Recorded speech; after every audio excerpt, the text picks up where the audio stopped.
Good afternoon, all. So I'm sharing my screen to you all.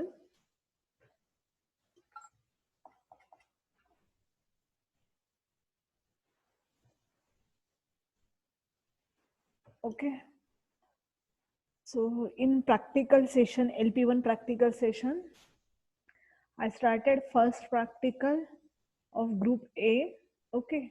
So this is under the part 1 practical. Okay. So part 1 practical related to system programming and operating system. Okay. So first practical are related to assembler. So जो अभी classroom में हम मतलब एसपीओस के subject में जो classroom में हम प्रैक्टिकल देख रहे हैं, राइट?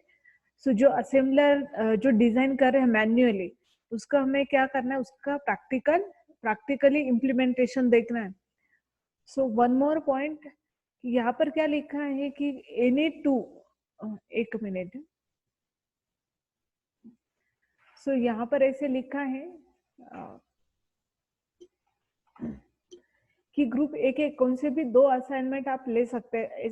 1 2 2 3 आउट ऑफ 3 आप कौन से भी 2 प्रैक्टिकल लेने वाले. सो फाइनल इम्प्लीमेंटेशन के लिए हम सेकंड एंड थर्ड देखने वाले हैं, ठीक है. लेकिन आपको नॉलेज सबका होना चाहिए कि असेंबलर कैसे वर्क होता है, उसका प्रैक्टिकल इम्प्लीमेंटेशन कैसा होता है, वो हम देखेंगे. लेकिन हम कंसंट्रेशन जो भी रहेगा वो ज्यादातर किसके ऊपर रहेगा, सेकंड एंड थर्ड के ऊपर, ठीक है.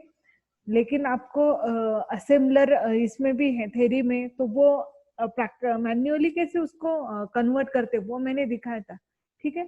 सो अगेन एक फिर से एक स्टेप वाइज में रिवाइज करती हूँ असेंबलर को कैसे डिवाइस करना है, and then through the online GDB हम इसको क्या करेंगे, इम्प्लीमेंट करके देखेंगे, ठीक है.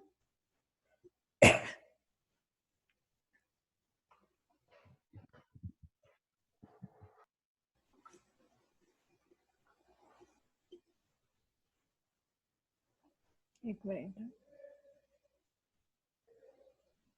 ओके. सो ये ऑनलाइन जीडीबी क्या है ये सब मैंने समझाया था. ओके. सो असेंबलर मतलब को पता है, translate the assembly language into the machine code. Okay. So ये न्यूमोनिक क्या है, सिंबॉलिक ऑपरेंड क्या है, डेटा डिक्लेरेशन, इसमें किसी को भी कुछ प्रॉब्लम है तो आप इंटरप्ट कर सकते हैं अभी. देन ये स्टेटमेंट फॉर्मेट है असेंबली लैंग्वेज का. अभी मैं फास्ट क्यों जा रही हूँ, क्योंकि ऑलरेडी मैंने ये एक्सप्लेन किया है, ठीक है. फिर भी किसी को कुछ डाउट है तो you can ask me. then these are the machine instruction. Okay. Then this is the 3 types of a statement: imperative, declaration, or we can say the declarative statement, assembler, directive. Okay. So first imperative statement, declarative statement, ds and dc, then assembler, directive, start, end. Then there are again 3 advanced assembler directive: origin, eq, and ltorg. तो origin में क्या होता है कि consecutively memory नहीं store हो सकते, ठीक है. when useful when the machine is not stored in a consecutive memory. अगर मशीन में consecutive memory स्टोर करना पॉसिबल नहीं है तो उस केस में किसका यूज होता है, ओरिजिन का यूज होता है. सो ये एग्जांपल हमने थ्योरी में देखा था. अगर आपको लगता है फिर से ये एग्जांपल समझाना ऐसा अगर लगता है तो आप वो बोलो, ठीक है. लेकिन इस एग्जांपल में सिर्फ इतना ही बताया था कि ओरिजिन को कैसे हैंडल किया है. देन इक्यू का यूज क्या है कि आप नेक्स्ट कोई भी अनदर वेरिएबल का एड्रेस करंट वेरिएबल को क्या कर सकते हैं, असाइन कर सकते हैं. या जो भी गिवन इक्यू के साथ जो वेरिएबल है, सिंबल है, उसको क्या कर सकते हैं आप, एड्रेस को असाइन कर सकते हैं. देन LTORG स्टेटमेंट, जो भी लिटरल यूज हो रहे हैं किसमें प्रोग्राम में, सो उसको ऑर्गेनाइज करने के लिए क्या यूज होता है, LTORG स्टेटमेंट. सो उसके लिए मेमोरी भी अलोकेशन का काम किसका होता है, LTORG का. जो करंट पूल में जितने लिटर्स अवेलेबल है उसके लिए मेमोरी अलोकेशन करने का काम किसका होता है, LTORG का. So what is mean by literal, literal is nothing but the constant, और we can say it is called the intermediate operand. Okay. So C में जो हम z is equal to pi करते हैं, सेम वैसे इसका use है. Then again जो भी अभी हम असेंबली इंस्ट्रक्शन देखते हैं. सो असेंबली इंस्ट्रक्शन है move x50. So this is also the example of immediate operand, और again it is called the literal. तो कभी कभी यहाँ पर इक्वल 5 15 ऐसे भी लिखते हैं, डायरेक्टली 15 भी लिखते हैं, ठीक है. So this is the instruction of 8086. तो सी में हम ऐसे इसको, sorry not a C, assembly language में अभी जो असेंबलर हम यूज कर रहे हैं उसमें कैसे हैंडल करते हैं, जैसे कि एड 6 है तो हम इस वे से भी उसको लिख सकते हैं, जैसे कि एक्स, और एक्स को कैसे डिक्लेयर करना using the DC statement. Then ये टाइप्स हमने देखे थे, तो जो कॉन्सेंट्रेशन है वो क्या है, 2 पास असेंबलर का। सो पास 1 में क्या होता है, मैंने स्टेप्स आपको दिखाई थी। पास 1 में क्या होता है, read source file, then generate the symbol table, literal table, and generate the intermediate code. And pass 2 में क्या होता है, only generate the machine code. So there are 4 data structure required for a pass 1. So first one is the MOT table, mnemonic, opcode, class, and size of instruction. So ये ऐसा ये fix है, ये instruction given है, मतलब दमदारे का नाम एक बुक का पब्लिशर है, sorry not a book, author है। तो उसके बुक में ये दिया इंस्ट्रक्शन, तो वही हमें क्या करनी है, फॉलो करनी है। इसका ऑपकोड है एंड ये क्लास है। सो जो मैंने स्टेटमेंट के फॉर्मेट बताया आपको कि इंपेरेटिव स्टेटमेंट है या डिक्लेरेटिव स्टेटमेंट है, वो वही इज वही एज अ क्या है आपका क्लास है, ठीक है। सो अगेन यहाँ पर एक imperative statement, IS, declarative, assembler, directive, CPU register and coding. तो इसके लिए हम एक क्लास की वैल्यू भी डिफाइन किए कि इसके लिए 1 2 3 4 5। सो इसका यूज हम प्रोग्राम में करने वाले हैं। देन ये सिंबल टेबल का फॉर्मेट है कि सिंबल टेबल में इंडेक्स, सिंबल एंड एड्रेस लिखते हैं, लिटरल में भी लिटरल, एड्रेस एंड उसके इंडेक्स लिखते हैं। ओके, पूल टेबल में हम क्या लिखते हैं, ये इंडेक्स और इसकी पुल, पुल मतलब क्या, एक पार्ट में कितने literal available, so is nothing but the pool. Okay, so intermediate code भी मैंने बताया था। तो इंटरमीडिएट कोड का यूज क्या है कि एक equivalent representation of source code का। सो इसका यूज क्या है, it's avoiding the scanning of source file into pass two and searching the MOT in MOT and symbol table in pass two. तो ये दोनों अवॉइड करने के लिए किसका यूज होता है, इंटरमीडिएट कोड का यूज होता है। So this is the format of intermediate code. So mnemonic के लिए कैसे लिखते हैं, इसका statement class and machine code. So statement class कैसे लिखते हैं, आईएस मतलब इंपेरेटिव एडीडी, कौन सा स्टेटमेंट क्लास है वो, एंड इसका machine code. So machine code हम कहाँ से लेंगे, जो एमओटी टेबल में जो अपकोड की एंट्री वही एज हमारा मशीन कोड होगा। सो एमओवीआर के लिए क्या आएगा, ये इंपेरेटिव स्टेटमेंट एंड उसका मशीन कोड क्या आएगा, 04। एलटीओआरजी अगर है तो असेंबलर डायरेक्टिव कॉमा 04। सो मैंने ये 0405 ये कहाँ से लिया है, from the MOT table. Then अगर कोई ऑपरेंट है तो ऑपरेंट का क्लास लेना है, वो कांस्टेंट है तो सी लेना है, सिंबल है तो एस लेना है, लिटरल है तो एल लेना है, रजिस्टर है तो आरजी लेना है, कंडीशन कोड है तो सीसी लेना है, एंड देन उसका क्या लेना है, यहाँ पर रेफरेंस लेना है। तो ये एग्जांपल मैंने ऑलरेडी क्लासरूम में स्टार्ट किया था, राइट। तो एक सिंपल वाला पहले एक एग्जांपल लेते हैं, बाद में एक आधा हार्ड एग्जांपल सॉल्व करेंगे, ठीक है। सो ये एग्जांपल मैंने क्लासरूम में लिया था, राइट। तो इसके सिंबल, तो यहाँ पर हम कितने फाइल्स क्रिएट करने वाले, अभी हम इसका इम्प्लीमेंटेशन कैसे करते वो देखेंगे, ठीक है। सो इनपुट 1.txt एक फाइल क्रिएट की, इसका नाम आप जो भी चाहिए वो दे सकते हैं, input.txt। तो ये इनपुट फाइल है। देन सिंबल, ये जो भी है ये स्टोर करने के लिए symbol.txt, इंटरमीडिएट को जनरेट करने के लिए एक फाइल क्रिएट करनी है हमें, ic.txt, ठीक है। सो ये जितनी फाइल कार पर रिक्वायर्ड होगी पास 1 में। देन हम क्या करने, यहाँ पर मैं आपको कोड दिखा देती हूँ। सो हम यहाँ पर ऑनलाइन जीडीबी हम स्टार्ट करेंगे। तो before starting the practical manual, मतलब ये जो भी मैन्युअल प्रोसेस से हमने ये सॉल्व किया, इसमें किसी कुछ प्रॉब्लम है, क्योंकि जब तक ये नहीं समझ में आता तब तक प्रोग्राम में क्या करे वो नहीं समझ में आएगा, ठीक है। ओके, तो मैं कंसीडर करूँ ये सबको समझ में आए, जो मैन्युअली किया है वो। अभी मैं ये प्रैक्टिकली सॉल्व करते हैं हम लोग।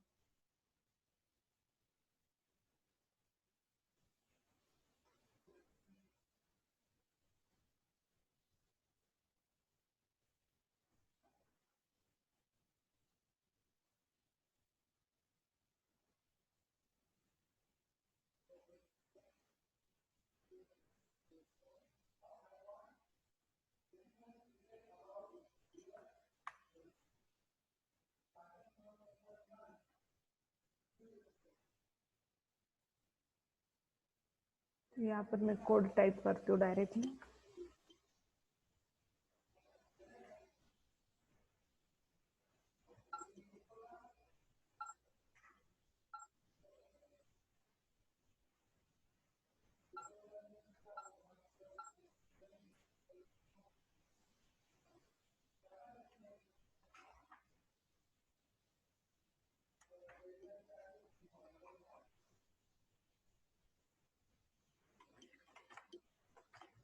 input.txt।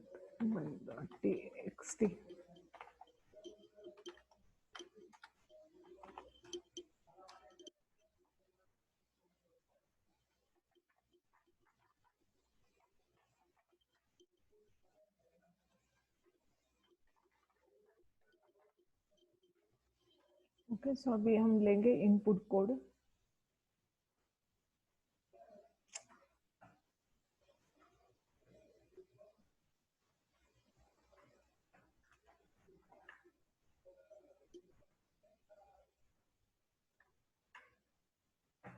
symbol.txt फाइल, अभी सिंबल एंड इंटरमीडिएट कोड ये जनरेट होगी। तो आप देख लो ये कोड सी में है अभी।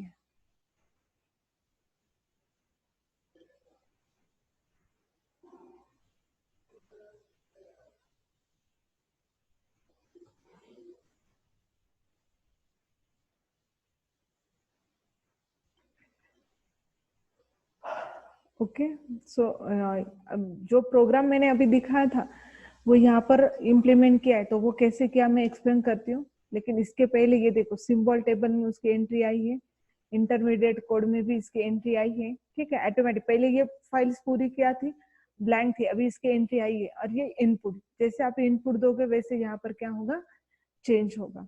तो ये यहाँ पर मैंने बहुत सिंपल इनपुट दिया है, ठीक है। तभी यहाँ पर मैं एक बार मैं कोड दिखा देती हूँ, ठीक है। तो यहाँ पर क्या किया, मेन में हमने स्टार्ट किया कि एक फाइल ओपन की input.txt रीड मोड में, ठीक है। इसके बाद उस फाइल के जो कंटेंट है, मतलब ये कंटेंट पूरे स्टार्ट, एक बफर यहाँ पर लिया। बफर क्या करेगा, पूरे स्ट्रिंग को क्या करेगा, रीड करेगा। सो बफर में पहले आएगा स्टार्ट 100, इतना पूरा वर्ड जब आएगा तब एक sscanf करके एक फंक्शन है जो क्या करेगा, इस स्ट्रिंग को डिवाइड करेगा। सो what is mean bye sscanf function.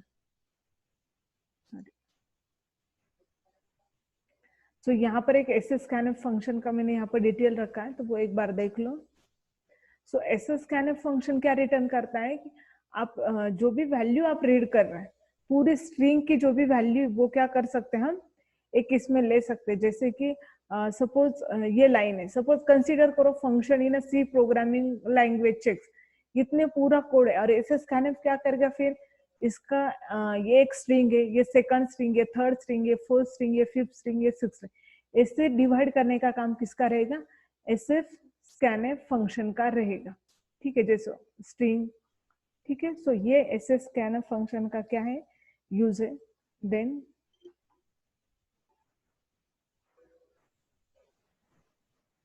Okay, सो अब इसका क्या यूज रहेगा, अगर मैंने इसको रीड किया तो मतलब अभी मेरे पास S1 में स्टार्ट आया है, S2 में क्या 100। सो अब एक एक के ऊपर मैं क्या करूंगी, प्रोसेस। सो फिर स्टार्ट को देख कहाँ पर चेक करूंगी, निमोनिक टेबल में, या ये क्या है, सिंबल है या नहीं, ये चेक करेंगे, ठीक है। सो यहाँ पर आप देख सकते हैं, देखो बफर ये लाइन में सब कैरेक्टर हमने रीड किए। फिर वो चेक भी करे कि वो अल्फा न्यूमेरिक है या नहीं, मतलब इसमें कुछ किसी ने अंडरस्कोर इक्वल ये तो नहीं चेक किया, ये हम यहाँ पर चेक करें। सो इस अल्फा न्यूमेरिक इस फंक्शन का यूज क्या है कि जो भी गिवन स्ट्रिंग है वो अल्फा न्यूमेरिक है या नहीं, अगर नहीं है तो वहां पर क्या आएगा, मतलब अगर सपोज किसी ने वहां पर डॉट दिया या डैश दिया तो वहां पर क्या आएगा, ब्लैंक स्पेस आएगा, ठीक है। तो यहाँ तक क्या आता है, पूरे लाइन बफर लाइन में क्या आता है, एक लाइन पूरी से हो जाती है। उसके बाद क्या करते हैं हम, वो बफर लाइन में पहला जो भी S1 है, स्ट्रिंग में हमने यहाँ पर क्या लिया है, लेटेस्ट लिए, मतलब वेरिएबल लिख रखे, पहले स्ट्रिंग S1 में जाएगी, दूसरी स्ट्रिंग S2 में जाएगी, तीसरी स्ट्रिंग S3 में जाएगी, ठीक है। सो पहले हम चेक करें, अगर S1 में अगर एंड है तो यहाँ पर क्या होगा, अगर एंड है तो प्रोग्राम में स्टार्टिंग में एंड मिल रहा है तो प्रोग्राम क्या हो जाएगा, एंड। सो वहां पर तुरंत होगा ब्रेक। देन अगर उस S1 में हम चेक करें सर्च एमओटी, सो सर्च एमओटी ये फंक्शन क्या है,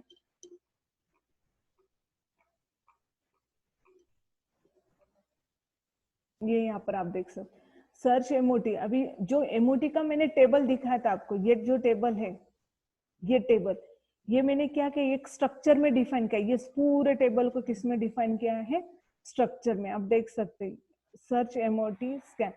तो यहाँ पर आप देख सकते हैं एन एमओटी, और यहाँ पर हम किसके साथ कंपेयर है, जो गिवन स्ट्रिंग आई वो, और empty of I mnemonic. So empty of mnemonic ये फिक्स्ड है स्ट्रक्चर। तो यहाँ पर इसको स्टैटिक स्ट्रक्चर में ये पूरे वैल्यू यहाँ पर क्या की लिखिए। तो यहाँ पर मुझे क्या चाहिए था, सिर्फ निमोनिक, देन उसका क्लास। सो क्लास को मैंने रिप्रेजेंट किया यूजिंग 1 2 3 4 5, हाँ, और उसका क्या लिया है, कोड लिया है, ठीक है। तो वो एक स्ट्रक्चर में फिक्स किया, उससे जो इनपुट और निमोनिक के साथ क्या करे यहाँ पर चेक, अगर वो रिटर्न मतलब मैच हो रहा है तो उसकी इंडेक्स क्या होगी, रिटर्न। सो इसके यूजिंग दिस इंडेक्स हम क्या कर सकते, उसकी वैल्यू सब क्या कर सकते, कैलकुलेट कर सकते। सो ये इसका यूज है यहाँ पर। देन कहाँ पर थे हम, ओके। यहाँ पर सर्च एमओटी में कर, अगर वो मैच नहीं है तो रिटर्न अगर -1 कर दे तो इसका मतलब क्या है, वो निमोनिक नहीं है। निमोनिक नहीं है मतलब क्या, कहाँ पर सर्च करना पड़ेगा, वो सिंबल टेबल में हम सर्च करेंगे। तो सिंबल टेबल में अगर नहीं है, सिंबल टेबल का फंक्शन एक बार देख लो, सर्च सिंबल टेबल में क्या होगा कि हम वो सिंबल को चेक कर रहे हैं कि वो सिंबल प्रेजेंट है या नहीं। सो यहाँ पर हम चेक करें कि वो सिंबल टेबल में, अगेन सिंबल टेबल का भी एक स्ट्रक्चर, अभी ये फिक्स स्ट्रक्चर में ही होगा। ये हर टाइम जब जैसे सिंबल आएगा हम उसमें क्या करेंगे, एंटर करते जाएंगे। तो यहाँ पर चेक करें जो गिवन एंट्री एंड मतलब जो स्ट्रिंग पास की वो एंड सिंबल टेबल में एंट्री वो अवेलेबल है तो रिटर्न करेगा उसकी इंडेक्स, अदरवाइज क्या करेगा, रिटर्न -1। तो अगर वो सिंबल उसमें प्रेजेंट होगा तो -1 अभी, लेकिन इनिशियली स्टार्ट 100 के लिए इस सिंबल में कुछ भी नहीं प्रेजेंट रहेगा, ठीक है। एक मिनट,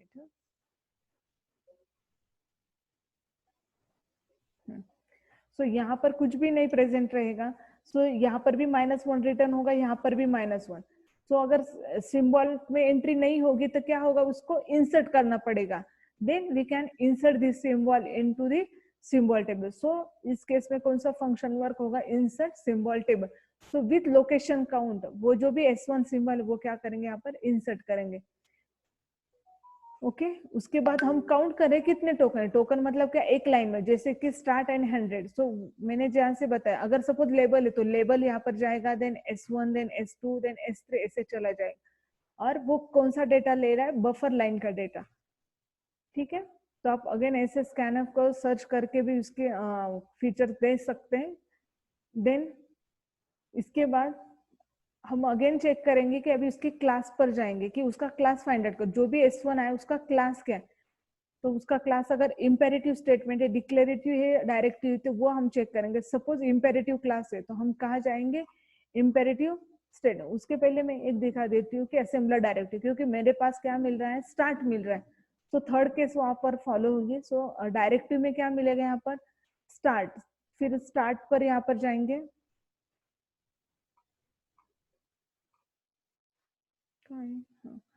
सो यहाँ पर कंपेयर में अगर S1 अगर स्टार्ट के साथ मैच हो रहा है तो कौन सा फंक्शन कॉल होगा, स्टार्ट। इस फंक्शन को क्या करना पड़ेगा, कॉल।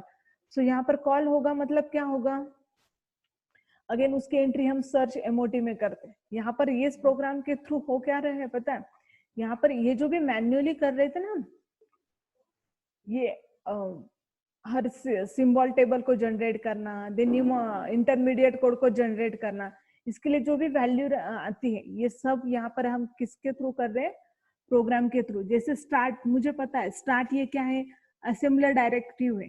तो असेंबलर डायरेक्टिव है तो क्या करना पड़ता है, पहले तो एमओटी में टेबल में मैं क्या करती हूँ, सर्च करती हूँ। क्या सर्च करती हूँ, स्टार्ट कीवर्ड कहाँ है स्टार्ट कीवर्ड, strt, ओके। तो इसके इंडेक्स अगर जब भी मिलेगी मुझे, तो मुझे कौन कौन सा डेटा मिलेगा, उसका अपकोड एंड उसका क्लास, ये पूरा डेटा मिलेगा, ठीक है। सो इसका यूज क्या रहेगा, अगर मुझे उसका अपकोड एंड क्लास मिलता है तो उसका यूज कहाँ रहेगा, मुझे कहाँ मिलेगा, उसका इंटरमीडिएट कोड में। तो इंटरमीडिएट कोड में वैल्यू पुट करने के लिए मुझे क्या करना पड़ेगा, ये स्टार्ट सिंबल के ऊपर क्या करने पड़ेगी, प्रोसेस करने पड़ेगी, ठीक है। सेम थिंग और क्या है, कौन कौन सा निमोनिक है, मतलब स्टार्ट पर आप देख सकते हो उसका टाइप कौन सा है, टाइप 2 है या टाइप 3 है। टाइप 1, टाइप 2, टाइप 3 मतलब क्या कि उसका इम्पेरेटिव स्टेटमेंट है या कंडीशन है या रजिस्टर, ये टाइप यहाँ पर चेक करते हैं। तो ये सब क्या करें, इंटरमीडिएट कोड में ये वैल्यू क्या करे, पुट करे, और उसके बाद उसका कोड भी ले रहे। ओके, और उसके बाद स्टार्ट के बाद जो भी वैल्यूज आती है वो क्या आती है, कुछ नंबर आता है। तो वो नंबर का मीनिंग क्या आता है कि वो लोकेशन काउंट दिखाता है, इसलिए यहाँ पर क्या सेट होगा, लोकेशन काउंट। लेकिन ये तो स्ट्रिंग है, तो स्ट्रिंग को कन्वर्ट करने के लिए यहाँ पर फंक्शन यूज होता है ATOI, मतलब स्ट्रिंग टू इंटीजर कन्वर्ट करने के लिए ये यूज होता है। तो यहाँ पर स्टार्ट का वर्क कंप्लीट होता है। तो ये ऐसा प्रोग्राम के थ्रू हम क्या करते हैं, उसको इम्प्लीमेंट करते हैं। तो अगर आप इसको अगर ऐसे देखते हो तो कंसेप्ट इजी है, हर फंक्शन मतलब अंडरस्टैंड हो सकता है, लेकिन अगर आपको इस लाइन ऑफ कोड अगर आप देखते हो तो बहुत ज्यादा बड़ा है। ठीक है, इसलिए हम क्या कर रहे हैं, मैं उसको आपको ओवरव्यू दे रही हूँ इस हर प्रोग्राम के बारे में यहाँ पर क्या क्या है, लेकिन हम फाइनली जो भी आउट ऑफ 3 हमें कितने इम्प्लीमेंट करके देखने हैं, यहाँ पर 2। तो इसलिए ये जो भी है सेकंड एंड थर्ड, ये 2 ही प्रोग्राम यहाँ पर मैं इम्प्लीमेंट करके दिखाने वाली। ठीक है, इसका मैं सिर्फ ओवरव्यू दे रही हूँ। तो आपको ऐसे नहीं लगना चाहिए कि ये कौन सा प्रैक्टिकल चालू है, ये कितना बड़ा है। ये बहुत ज्यादा बड़ा है, क्योंकि ये तो अभी तो मैं सिर्फ पास 1 के ही बारे में बता रही, पास 2 मैंने तो बताया नहीं। इसलिए इसका सिर्फ ओवरव्यू क्या है, इसको मैन्युअली कैसे सॉल्व करना, इतना ही अंडरस्टैंड करना है। ओके, तो आप अगेन इंटरेस्टेड हो तो मैं नेक्स्ट कोड इसका एक्सप्लेन करती हूँ, अदरवाइज यहाँ पर स्टॉप होके मैं क्या करती हूँ, अगेन एक आधा मैन्युअल एग्जाम्पल सॉल्व करते।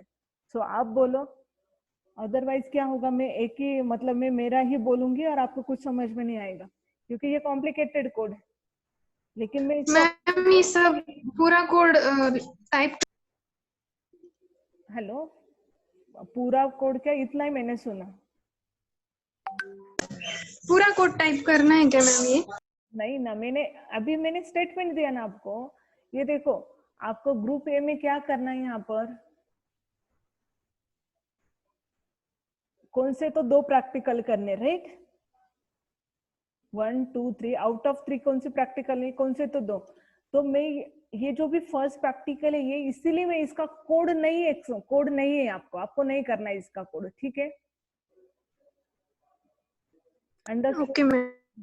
मैं सिर्फ क्या कर रही हूँ, आपको वो समझा रही हूँ कि कैसे इसका लाइन ऑफ कोड भी बड़ा है और कैसे इसको प्रैक्टिकली इम्प्लीमेंट करते हैं, क्योंकि मैंने आपको थ्योरी समझा यहाँ पर, याद है आपको ये। हाँ मैम, वो इतना बड़ा कोड देख के कुछ समझ राइट में नहीं आ रहा। राइट राइट, इसके ना प्रोसेस कॉम्प्लिकेशन बहुत ज्यादा है, क्योंकि हर स्टेटमेंट के ऊपर बहुत ज्यादा वर्क है। ये देखो, अगर मतलब ये असेंबलर डायरेक्टिव है तो उसके ऊपर ये देखना है कि इंटरमीडिएट कोड में इसका टाइप कौन सा है, इसका कोड कौन सा है, इसका टाइप कौन सा है, इसका कोड, ये लिखना है। अभी मैन्युअली मैं लिख सकती हूँ क्योंकि मुझे ये सब दिखाई देता है, लेकिन प्रोग्रामिंग में ऐसा नहीं होता ना। तो प्रोग्रामिंग में ये अगर आप देखते हो तो हर चीज के लिए कोडिंग है यहाँ पर। इंटरमीडिएट कोड है तो यहाँ पर है, लेकिन इसको अगेन एक डिकोड फंक्शन लिया, ये अगेन मैम कॉम्प्लिकेट हो जाएगा। हाँ बोलो। आप अभी कोड करके नहीं दिखा सकते क्या हमें ये? कोड ही है ना, तो मैं कोड ही है ना, ये क्या है, कोड करके दिखा सकते हैं स्टार्टिंग से? तो मैं स्टार्टिंग एक्सप्लेन करना ना बोल रहे हो ना। नहीं मैम, मतलब हाँ, ये कोड हमको करना ही नहीं है ना ये प्रैक्टिकल? नहीं नहीं, आपको सिर्फ अंडरस्टैंडिंग के लिए ही है। ये फर्स्ट है, मतलब LP1 ये एक्चुअली प्रैक्टिकल है, लेकिन इसमें से 2 ही करने हैं ना, तो मैं पहला सिर्फ आपको एक्सप्लेन कर रही हूँ, उसको इम्प्लीमेंट नहीं करना है हमें। ठीक है, उसका हाँ ओके मैम, समझ में आ गया। रीजन भी मैंने बताया इसका, क्योंकि उसका लाइन ऑफ कोड इजी, ये ऐसा मैन्युअली बहुत अच्छा है, मतलब थेराटिकली अगर ये, या अगर हमें सिर्फ ये सॉल्व करना है ना पेपर पर, इजी है, लेकिन उसको अगर प्रोग्रामिंग में इम्प्लीमेंट करना है तो ज्यादा हार्ड है। ठीक है, ये मैं प्रोग्राम भी आपको एक शेयर कर देती हूँ, आप भी खुद एक बार चेक कर लो। ठीक है, आप ऐसे लगे तो आप अंडरस्टैंडिंग या एक्स्ट्रा नॉलेज के लिए प्रोग्राम भी आपके पास रखो, लेकिन ये मैं कंसीडर नहीं करूँ, ये सिर्फ समझाना है। तो आपको इस असाइनमेंट में क्या अंडरस्टैंड करना है कि what is mean by assembler, pass 1 and pass 2 क्या होता है, इंटरमीडिएट कोड कैसे जनरेट होता है, सिंबल टेबल कैसे जनरेट होता है। और किसी ने भी अगर आपको एक आधा एग्जांपल दिया तो वो आपको समझना चाहिए। समझ में आया मैं क्या बोल रही हूँ? हेलो। Yes ma'am. हाँ, कल समझ में आया, इतना कोड है इसलिए मैं वो आगे इसलिए वो कंटिन्यू नहीं कर रही। ठीक है, फिर भी अगर ऐसा लगता है कि मैं और ये दे सकती हूँ, हर फंक्शन में क्या है, कौन सी वैल्यू क्या है, वो मैं एक्सप्लेन कर सकती हूँ, क्योंकि प्रीवियस ये जो भी सिलेबस था आईटी का, तो इसमें वो प्रोग्राम इम्प्लीमेंट करने के लिए था, तो इसलिए उसके बारे में पता है मुझे। लेकिन आपको वो ऐसे चॉइस है अभी, इसलिए वो मैंने यहाँ पर स्किप कर दिया वो, क्योंकि आपको ये भी कर सकते हो। तो जहां तक ये मैंने मैक्रो प्रोसेसर वगैरह ये पता है, तो इससे ये थोड़ा सा इजी है, इसलिए हम इम्प्लीमेंट करेंगे, और इससे ये ज्यादा इजी है, इसलिए ये दो प्रैक्टिकल हम नेक्स्ट टाइम से स्टार्ट करेंगे। इसमें से कौन सा तो एक आधा स्टार्ट करेंगे। अभी आज ये प्रैक्टिकल हम कंप्लीट करेंगे, तो इसमें आपको क्या क्या आना चाहिए, पास 1 मतलब क्या, पास 2 मतलब क्या, और manually machine code, intermediate code, symbol table कैसे जनरेट होते ये आपको पता होना चाहिए। तो इतना अंडरस्टैंड हुआ है आपको? हेलो, आप प्लीज बोलो ना। अभी थ्योरी का तो लेक्चर नहीं, अभी प्रैक्टिकल है, तो यहाँ पर आपको समझ में आया नहीं आया ये तो मुझे समझना चाहिए ना। हेलो,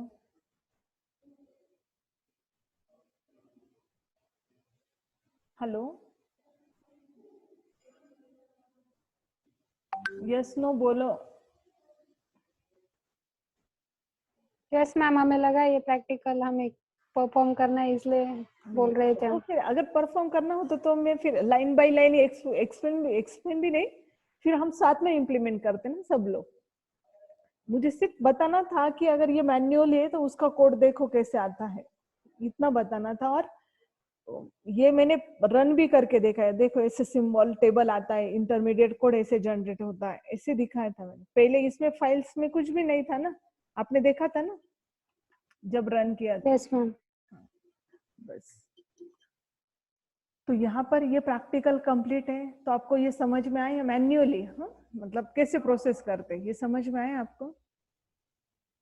तो आगे का प्रैक्टिकल या कुछ कंसेप्ट में स्टार्ट करती हूँ। ये देखो यहाँ पर ये प्रैक्टिकल समझ में आया कि ये बोलो, ये कोड में ये कैसे जनरेट करते, वो मशीन कोड कैसे आता है, what is mean by pass 1 and pass 2। आज ये थ्योरी में हुआ है, तो ज्यादा कुछ प्रॉब्लम नहीं होगा आपको। आए हैं समझ में? बोलो। ओके, तो ये स्टार्ट करें हम। अभी थ्योरी में भी है, लेकिन अभी आपका प्रैक्टिकल है, तो आज असेंबलर का कंप्लीट कर देते, तो ये मैं सॉल्व करके यहाँ पर दिखा देती हूँ आप लोगों को। ठीक है, चलेगा? Yes ma'am. और आप लोग जल्दी जल्दी क्यों नहीं बोलते आप? ठीक है, तो यहाँ पर अभी आप लोग बोलो, एक एक में एक एक का कोड बताना है मुझे, इंटरमीडिएट कोड बोलो। यहाँ पर क्या आएगा, कितने 25 स्टूडेंट है और मेरे पास कितनी लाइन से 16, तो ऑब्वियसली सब लोग बोल सकते, सबका चांस आएगा, बोलो जल्दी। यहाँ पर क्या लिखना है मुझे? एडी, देन उसका ऑप कोड मैम। कहाँ पर है ऑपकोड? मैं ऑपकोड टेबल ओपन करती हूँ, आप बताओ मुझे कहाँ है। स्टार्ट 01। ओके 01। ओके, मैंने आपको ये पीपीटी शेयर की, तो आपके पास अगर ओपन होगी तो आप वहां से भी देख सकते हैं। देन आगे क्या लिखना पड़ेगा, या कंप्लीट है कोड? क्या लिखना है यहाँ पर? सी लिखना है। यहाँ पर जो भी नंबर 200। हाँ 200। राइट। देन आगे, अभी नेक्स्ट लाइन, नेक्स्ट स्टूडेंट बोलो, क्या लिखना है यहाँ पर? 3 ब्रैकेट आएंगे, इतना मैं बोल देती हूँ। 1 IS. Okay, IS, IS. So क्या कोड आएगा आईएस का? एक मिनट। तो एमओवीआर है क्या ये? एमओवीआर, सो क्या है एमओवीआर कोड? क्या कोड है इसका? 04। 04। 04. काम करो तो इसका ऐसा फोटो ले लो ना, ताकि आप मुझे जल्दी जल्दी बोल सकते हो। इसका फोटो ले लो निमोनिक टेबल का, 2 कैप्चर करो। लिया इतना फोटो?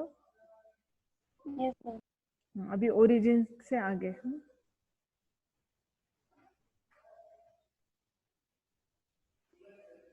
Okay, complete. अभी आप जल्दी बोलो। लिया है आपने फोटो अभी इसका? यस, यस और नो? Yes, ma'am. अभी बोलो इम्पेरेटिव स्टेटमेंट। बोलो MOVR का क्या कोड है? 04. देन नेक्स्ट, नेक्स्ट क्या है? RG. कॉमा 01, मतलब जहाँ ARG का कोड 1 ही है। देन अभी यहाँ पर क्या है?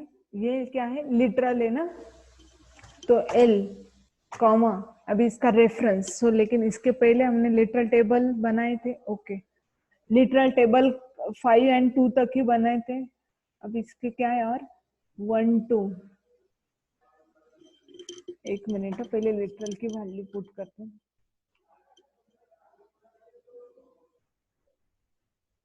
इसके बाद मैं ये प्रैक्टिकल नहीं लूंगी। अभी ये लास्ट टर्न है इस असेंबलर का। 1 2 क्या? 2 10 एंड 2 11, 2 10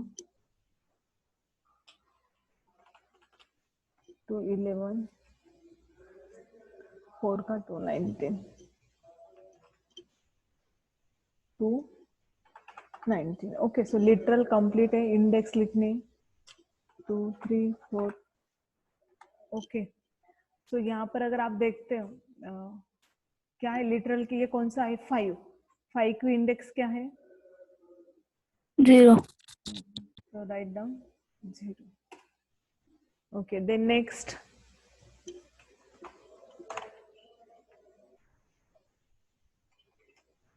Zero 5 या 3? 5.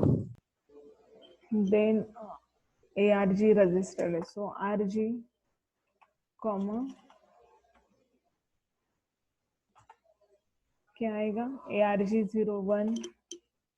अगेन ये क्या है? यहाँ पर सिंबल S कॉमा सिंबल का क्या इंडेक्स है? 0। So write down S comma 0. Okay, complete. Then again MOVR मतलब imperative state, मतलब imperative statement 04, then RG comma 0, BRG का 2 कोड है, then literal comma 1, right? then अब आगे कैसे लिखोगे? जहां पर भी असेंबलर डायरेक्टिव, वहां पर क्या करना है हमें? डैश, वहां पर कोड लिखना ही नहीं है। नहीं सॉरी, असेंबलर डायरेक्टिव का कोड लिखते हैं, ठीक है। सो AD ओरिजिन का क्या कोड है? 03. 03। ओके, एंड देन आगे क्या है यहाँ पर? अब आगे डायरेक्टली कांस्टेंट करके ना इसकी वैल्यू लिखनी। L1 + 3, L1 + 3 की क्या वैल्यू थी? 205, सो कॉमा 205। देन अगेन यहाँ पर क्या है? LTORG। जहाँ LTORG आता है वहां पर हम क्या करते हैं? जो भी लिटरल उसका डिक्लेरेशन करते हैं। सो लिटरल का डिक्लेरेशन मतलब वहां पर क्या आता है? DL स्टेटमेंट आता है। सो DL कॉमा DL का 02 आता है, क्योंकि DC के लिए क्या कोड है? DC 02, right. 02. और यहाँ पर लिखना है कांस्टेंट 205। ये मैंने क्यों लिखा? असेंबलर डायरेक्टिव है तो यहाँ पर AD नहीं लिखा, क्यों? और ये क्यों लिखा है? क्योंकि यहाँ पर लिटरल को क्या करते हैं? यहाँ पर मेमोरी एलोकेट करते हैं, इसीलिए। तो यहाँ पर 2 स्टेटमेंट आएंगे।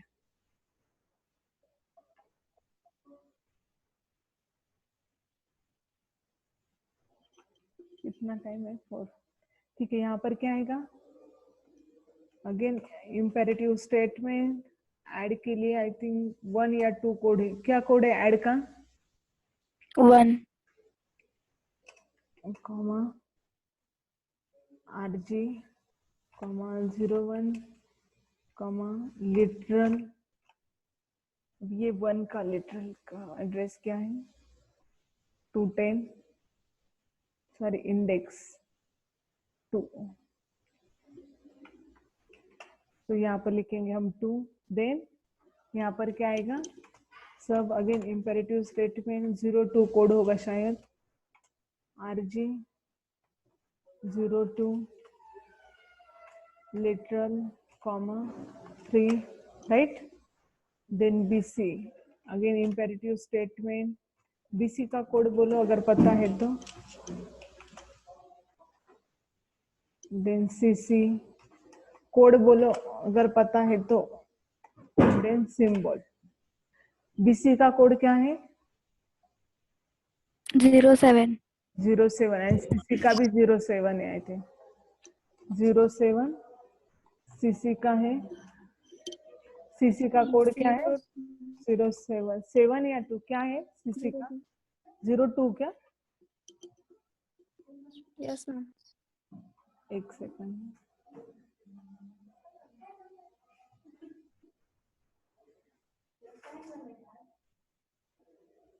सॉरी LT ना, LT का क्या कोड है? LT उसका क्लास CC, ओके राइट। तो यहाँ पर 2 और सिंबल बैक का एड्रेस क्या? Index back 3, okay. So last 2 minutes है। मैं ये फाइल लगे तो शेयर करती हूँ क्लासरूम में। आपको क्या करना है, यहाँ मतलब आपके नोटबुक में इसको सॉल्व करना है, ठीक है। मशीन कोड जनरेट करके कर रखो, ठीक है। और क्लासरूम में लगे तो आपका आंसर आप शेयर भी कर सकते हैं, ठीक है। ऊपर फाइल को वर्डी फाइल रखो, उसको नाम दे दो और मशीन कोड लिखो। देन यहाँ पर क्या आएगा भाई, DL D2 यहाँ पर आएगा 210 211, ओके। देन यहाँ पर बैक, सो AD कॉमा बैक का EQ का जो एड्रेस है, EQ का क्या एड्रेस है?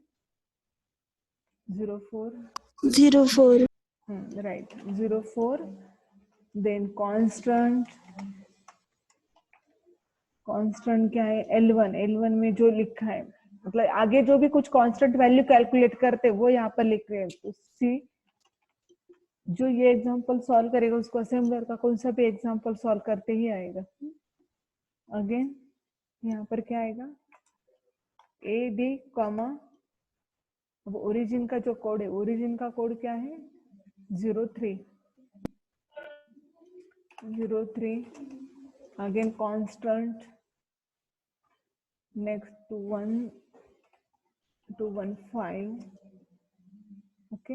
देन इम्पेरेटिव स्टेटमेंट, इसका कोड मल्टीप्लिकेशन का कोड बोलो। 03. ओके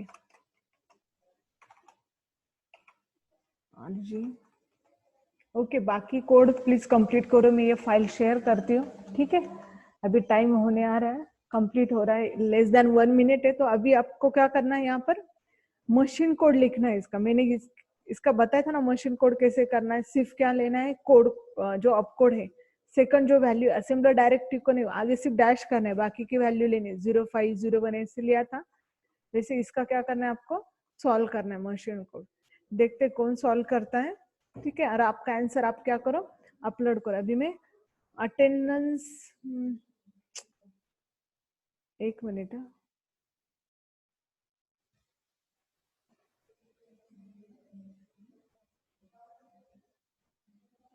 टाइम रहेगा तो यहाँ पर सेंड करती हूँ, अदरवाइज मैं ग्रुप पर शेयर करती हूँ, ठीक है। कोई एक स्टूडेंट मुझे हाई करो तो ताकि वो